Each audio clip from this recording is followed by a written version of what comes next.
Okay, so we're going to be teaching you probability and simple events. Well, the first step is, how do you find probability? Well, let's say you're in a scenario where you're trying to find what is the chance of rolling a 1 on a number cube? Well, first off, what you would do is have the number of 1s on a number cube, which happens just to be 1, and then you would have the total numbers on the cube, which happens to be 6. Which equals 1/6. That's the chance of rolling a 1 on a number cube. Now, another thing would be find sample space. Well, what is sample space, Samuel? Well, sample space is the set of all possible outcomes of a probability experiment. Alright, well there are two ways to solve this. One is to use a tree diagram. Well, let's say you have the scenario where you're trying to buy a car and there are 5 different cars. To choose from? Yeah, 5 different cars to choose from with 2 different colors for each car. Keep these numbers in mind, okay? 5 total, 2 different colors. Yeah. Okay. What you could do is make this tree diagram with 5 lines at first. Each line right here represents a different car. And for Does Mr. Zach get 2 cards or 1? do as many as you want. Okay, good answer. Anyway, so, and each car can have 2 colors. 1, 2, 1, 2, 1, 2, etc. Can one of the colors be Carolina blue? Whatever you want. Okay. And you have 10 choices. 1, 2, 3, 4, 5, 6, 7, 8, 9, 10. Now the other way is the fundamental counting principle. Now where does that lie?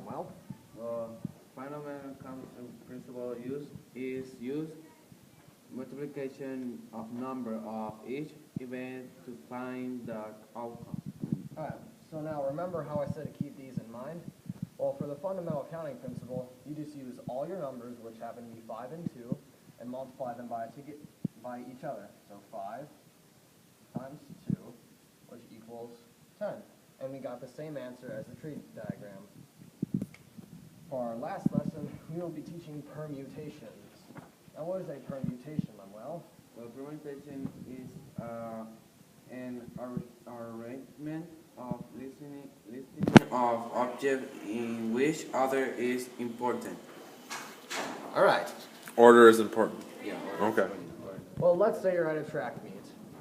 There are 8 total runners, and they can get into 8 total places. So 8 runners, 8 Nice places. and loud. 8 runners, 8 places. Well, you start with the number 8, and so one of the runners is obviously going to come in first. So when that happens, you will have 7 runners left, and another one's going to come in second, obviously. So you would have 6 runners left, and you just keep going down till you get to the total number of places, which will be 8. So you would go all the way down to 1. 3, 2, and 1. You would multiply them by each other, which equals 40,320 different ways that they could come in first through 8th place. So now, can I give an example for the class to do? Yeah. Can you write this down? Okay, so there are 5 people racing, 5 people. and say the people are Mr. Zach, Lamuel, Andrew, probably should get some girls, Maya, and Olivia. Okay, so we're racing. What's the chance? What is the total outcomes for first and second place? First and second place. Well, since there are 5 runners, you would have to start on the number 5. But this time, there are only 2 places To choose from. to choose from. Yeah. So, remember up here how we had 8 total runners and 8 places. So since there are 8 places, we went all the way down the number line because there were 8 runners. Well, now there's only 2. So we'd only use 2 numbers, which would be 5 and 4. We multiply those together, and that equals 20 different ways. Oops. but the most common way will probably be Mr. Zoc coming in first. So, good job, guys.